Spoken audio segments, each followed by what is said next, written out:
Today just doesn't feel real. I've literally never been in this studio before. You and I are wearing the same polo. What is going on? Erik, this is your conscience speaking. Oh man. Do the Sun Devils win today?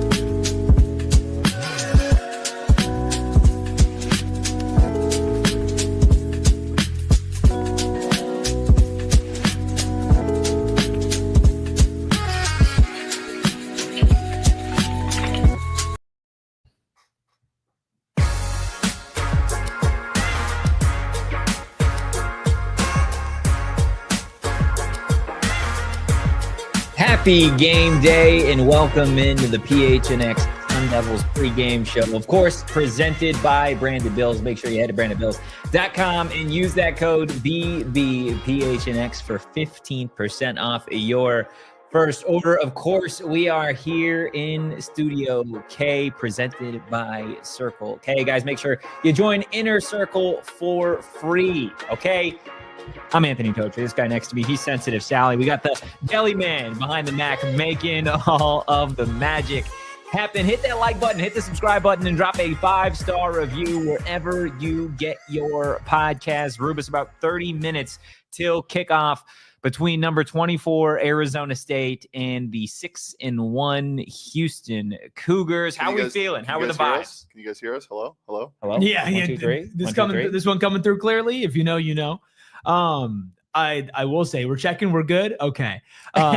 He's the deli man. You're the jelly man. I need to know, is there any update on what your jellies are feeling? Okay. I thought we were giving you a nickname. Yeah, I thought we were giving you like the belly man. The belly man. No, you're not the belly man. The Skelly Man? Skelly man. The Skelly man. The pale man. I mean, that just doesn't rhyme. The dairy man.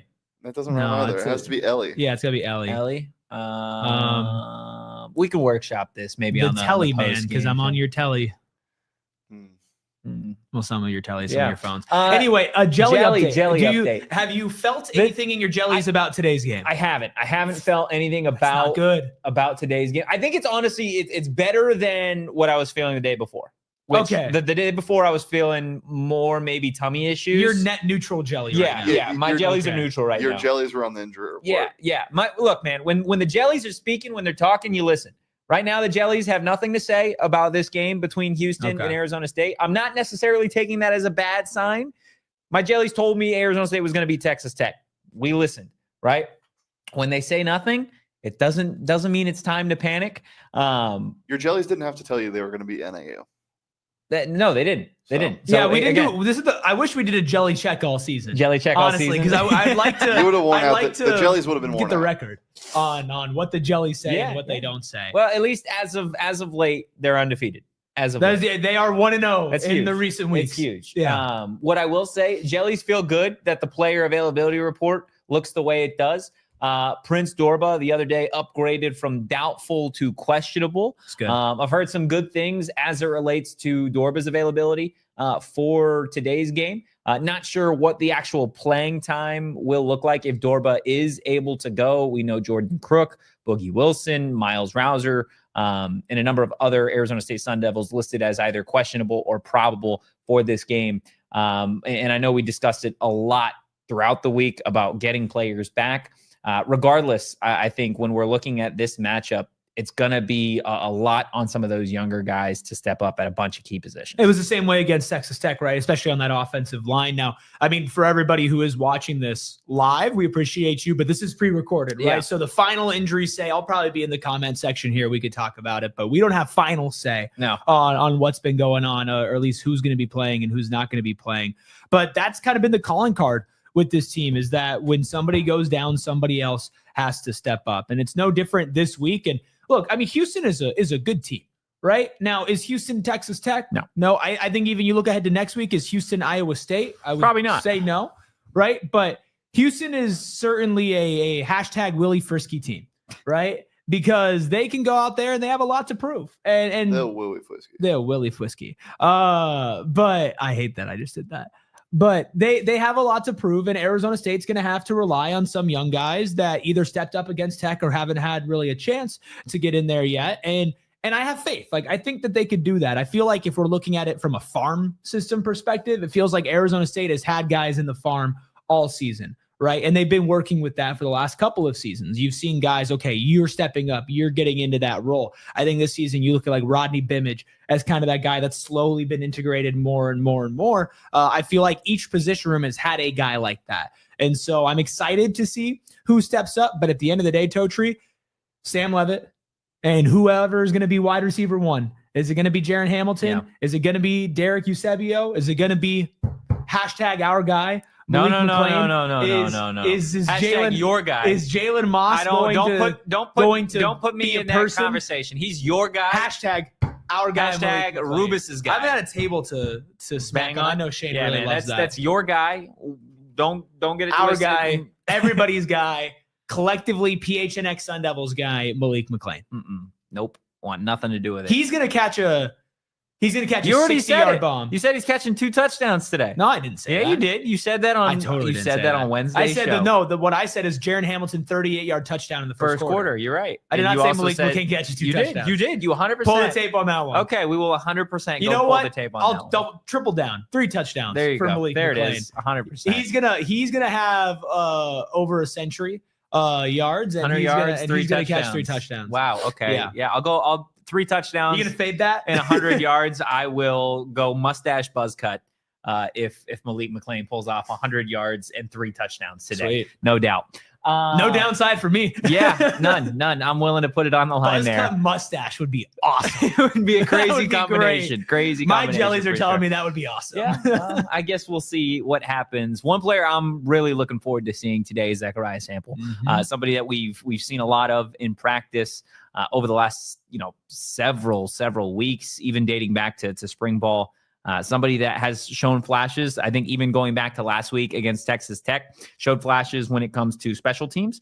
Very interested to see if he remains on punt return today. They were working a little bit with true freshman Corey Butler at punt return, so we'll see if he's the guy. But I do expect to see Zechariah Sample on offense today at a certain point. And I think this has potential to be a breakout game for him. But in reality, given the fact that your wide receiver 1 isn't out there in Jordan Tyson, it has the potential to be the breakout game, legacy game, whatever you want to call it, for a number of those players. Derek Eusebio, as you mentioned earlier, Zechariah Sample, Malik McClain, in all honesty. But I think everybody, yourself included, has got all eyes on Jaron Hamilton. You have to have all eyes on Jaron Hamilton, especially coming off of last week, right? Like, it's the perfect time for Jaron Hamilton to continue to emerge into his role. It's been a slow burn. The dude has 4 catches on the season, right? But he had 3 for over 100. In the last game, the first time a non-Jordan Tyson wide receiver went over the century mark this season for the Sun Devils. And the way that he did it, and the way that Sam Leavitt was able to get him the ball, was equally as special as the fact that he was so open that Sam Leavitt thought that he could just throw it down there and get it to him. In fact, Jaron had to slow down a bit because he had his guy beat by so much. This is a guy that has all the tools in the world to be a wide receiver 1, a very good one in college football. Is he Jordan Tyson? No. How many people are Jordan Tyson? None. So he's somebody where you look at next season and beyond. There's one of them. Well, just Jordan Tyson. Yeah. How many people besides Jordan Tyson is Jordan Tyson? None. He is the type of guy that if he can continue to do what he's doing this season, and ASU is able to retain him in the portal, which they've been good at retaining guys, a lot better than most schools, especially good schools. He has the entire runway to be Arizona State's wide receiver 1 next year, especially now, time to build that chemistry with Sam Leavitt, who is kind of in that in-between phase of, do you go to the draft? Do you come back? What happens for the rest of the season? I know a lot of eyes are going to be on him too today, as they always should be. But if Jaron Hamilton can prove that in this situation, he understands the playbook enough, he understands reading defenses enough, and that chemistry with Sam Leavitt is good enough to where he can be relied upon and be a wide receiver 1 in a game like this, and then fit into that wide receiver 2 mark whenever Jordan Tyson does come back. We talk about farm system, the future, the young guys. I don't think there's a single one more important to the future of this team getting to where he needs to be than Jaron Hamilton. I think there are a couple different things when we're talking about Jaron Hamilton that I'm interested to see today. Obviously, his role in the offense, how much does it change? Does it slightly evolve to what Jordan Tyson has been for this team. Do we see Jaron Hamilton maybe more in the intermediate game, maybe a little bit more in the short yardage passing game? Because really all we've seen from Jaron Hamilton to this point is jet sweeps and go balls, right? Yep. Because he's the type, he's a burner. That's what he is. You're trying to get a big nickname's play. Turbo, yeah. Right? So I'm interested to see if that changes at all for him. Does Dilly, Marcus Arroyo, Hines Ward trust him to really engulf himself in that part of the offense? Or is he similar to what he was last week, your go ball guy, your shot guy, which we saw works in a number of different ways, not only if he comes down with the pass, but also when you have somebody of that caliber speed, like, and they're running past players, it leaves DBs in a weird situation of like, okay, am I going to run with this guy and I trust myself, or am I going to just have to hold him, right? Am I going to have to make up for the lack of speed with my hands, which Arizona State will take that offensively. If you're going to go ahead and give him pass interference or defensive holding calls, Jaron Hamilton provides that for this team in a good way. So I'm excited to see what his role is specifically. But it's not just Jaron Hamilton you brought up. It needs to be a big day for Sam Leavitt. Sam Leavitt on this week's Heat Index, alongside a couple of other players, including tight end Shimon Mateer and defensive end Albert Smith III. Out of those three players, Erik, which one are you most excited to see really shine today? It's got to be Sam, right? It's got to be Sam for a variety of reasons. Like, we just want to talk about football reasons. This is one of the best quarterbacks in the country without his number one wide receiver against a good Houston team. Yeah. Right. What are you able to do? A good Houston defense. And also coming off of a week where you had an incredible game, but your entire play style changed considering the fact that you were not able to be as mobile. Right. And you were schemed differently. Like, the offense ran differently against Texas Tech than they really had because he wasn't able to go off schedule as much. He still was able to do it, but not as much as he is usually able to. Sam, from also a narrative perspective, a lot of people at the beginning of the season were like, oh, he's struggling because he missed Cam Scadaboo. Lazy analysis, but that's what the narrative was. Now, if he goes out there and let's say he struggles without Jordan Tyson, oh, he's a Jordan Tyson merchant. Oh, blah, blah, blah, blah, blah. Like, that's not how we're going to look at it, obviously. But there is narratives that are surrounding this team, that are surrounding Sam Leavitt. So for a variety of reasons, this is one of the most important games that Sam has ever played in his career. Now, as far as the odds and okay, you've got to win a Big 12 championship. That's more important. College football playoff. That's more important. Last week. That's more important. Let's take a game by right? game. This is not like a team that's like, okay, that warrants it, but you can't lose really. Like, realistically speaking, you can't lose and have a decent shot at making the Big 12 championship. It's not 0%, but it's a hell of a lot closer if you lose. So this team needs him. This team needs a win, and they don't have what we would all consider to be their best player. As good as Sam Leavitt is, Jordan Tyson might go top 5 in the 2026 NFL draft. So what does Sam Leavitt do in this situation? And honestly, a step back, what does Marcus Arroyo and Kenny Dillingham do for Sam Leavitt in this situation? And who is the guy that steps up? It might be Shimon. Yeah. It might be Jaron. Maybe it's somebody else. Maybe it's Eusebio. Maybe it's you. Maybe, hey, listen. You never know, man. I feel like that one I know. I feel like I probably would have gotten the call by now. Hey, keeping you on your toes, man. You hear over the loudspeaker like, all Eric right, Ruby, please report to the field. Eric Ruby, please go down to the field. Yeah. Could you imagine?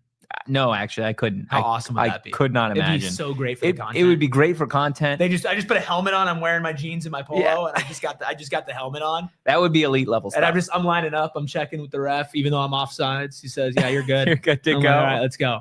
Texas Tech fans will love that Texas one. Tech fan, yeah.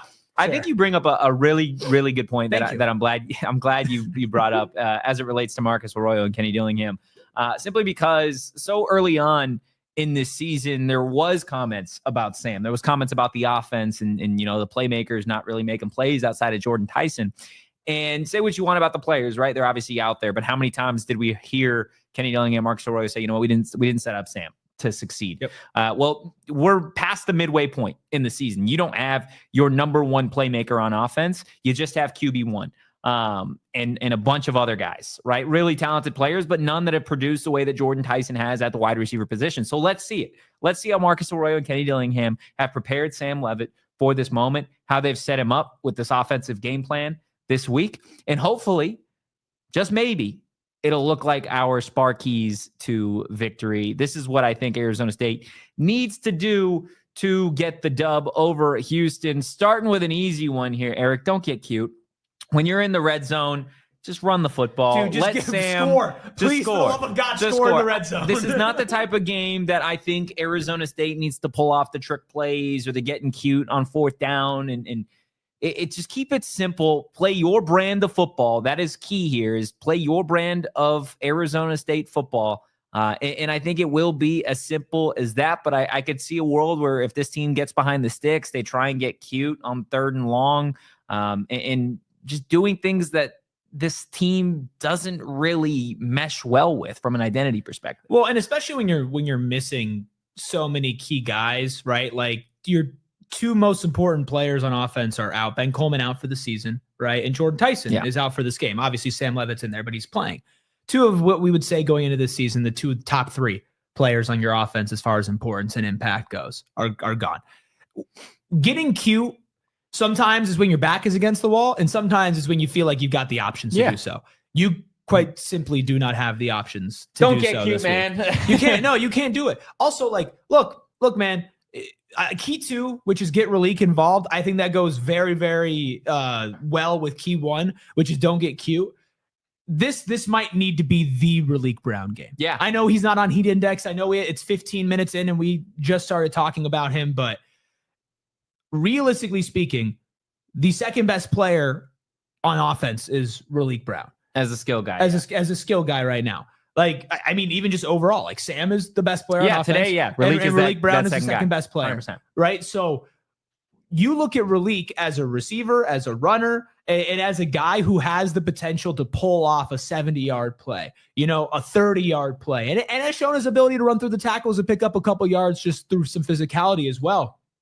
You're going to need all 3 of that today. You're going to need a superstar performance from somebody, and the person who talent-wise is the best setup to do that is Raleek Brown. It is Raleek Brown. Yeah. So if you can get a superstar performance from him, and then everybody else can eat, because we mentioned, okay, what does Jaron Hamilton do? Well, listen, that go deep ball from Jaron Hamilton is so effective when a lot of the defense is focused on Jordan Tyson. Yeah. Right? If you don't get Jalen Moss or Malik McLean or Shaman too involved in the intermediary game, right? It might be dump off passes to Raleek. It might be play action. Hell, line him up as a wide receiver today. You might have to. Well, that's getting cute a little bit. But I hear what you're saying.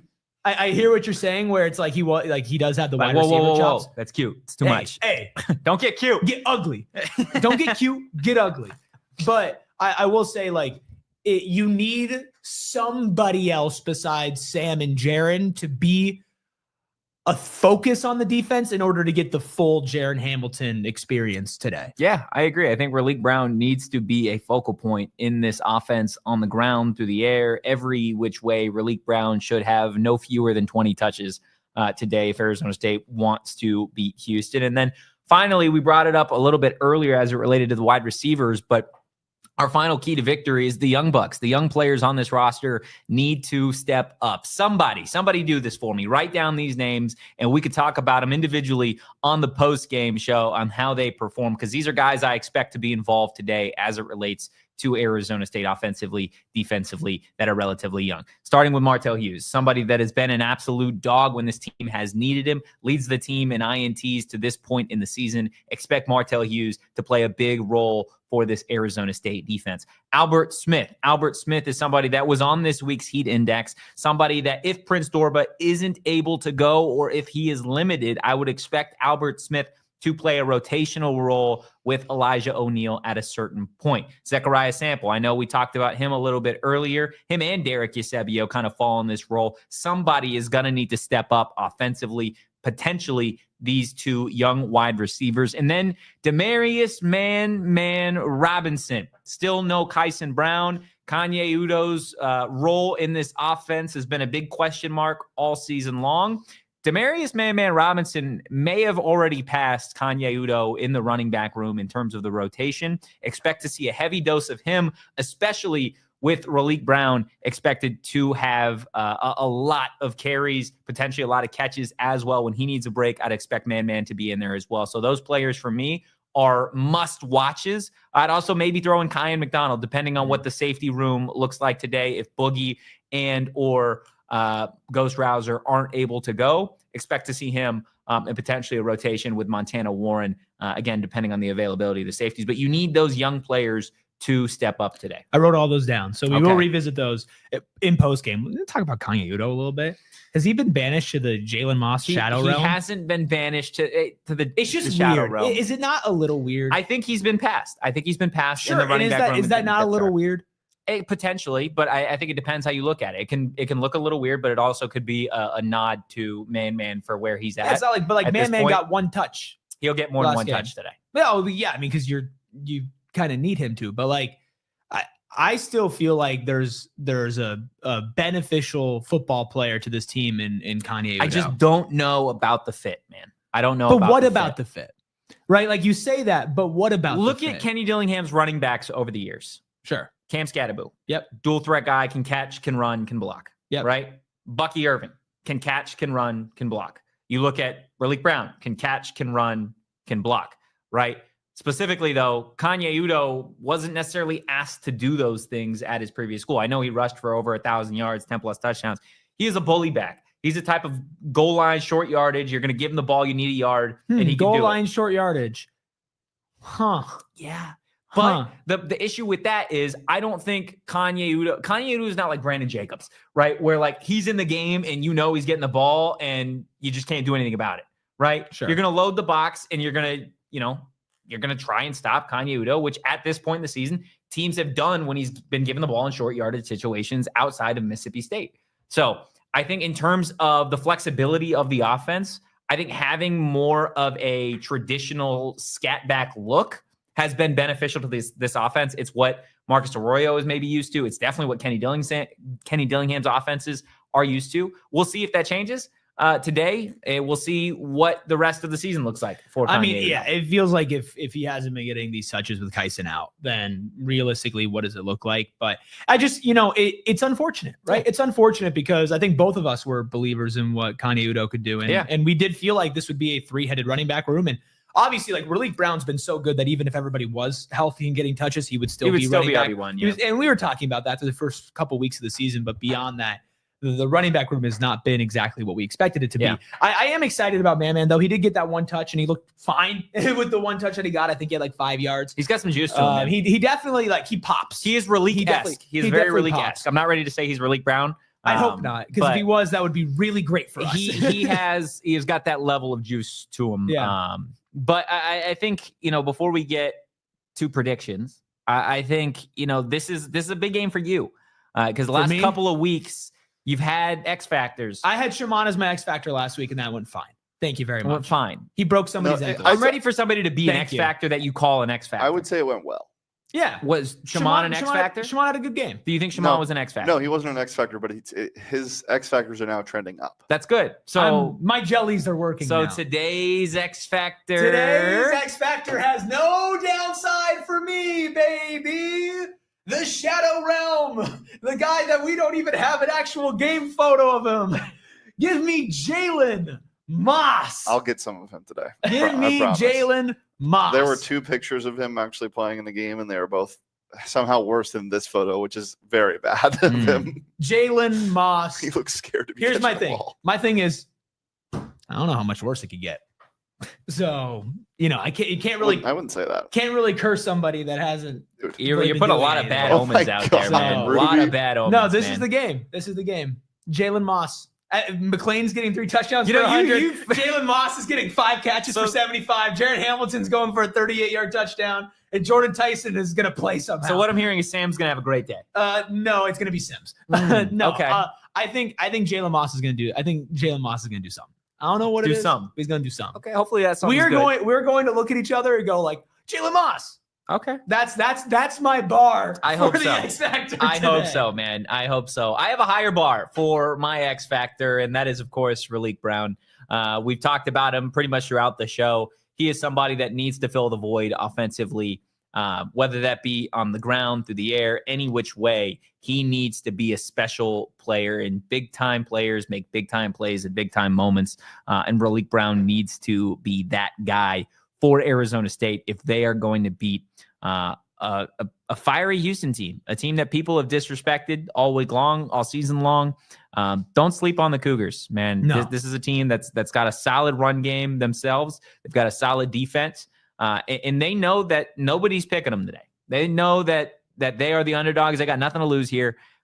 So they're going to come out fiery, and I think Raleigh Brown needs to be every bit of a special player today if the Sun Devils are indeed going to advance and get another dub this season. Can I give you my spark key to the game? You can. My singular spark key to the game is get ahead early. Yeah. Start fast. Don't let Houston feel comfortable, right? Because like you said, Houston has nothing to lose. They are 6-1 on the season. Their only loss comes to Texas Tech. Like, if they lose to Arizona State, they lose to Arizona State on the road. Okay. Yeah, they're already bowling. They're playing without money. 6-2 in year 2 under Willie Fritz, right? But that's not how they see it. They see it as, we want to go to the Big 12 championship. We want to be there to play Texas Tech again, right? You have to win this game if you're Houston to do that. You can't drop to Arizona State and to Texas Tech and then still have the rest of their season that they have to play. So this is a really big game for them. So you don't want to have them get in a rhythm early. And we've seen Arizona State can come back, right? Like a TCU game is a perfect example of that.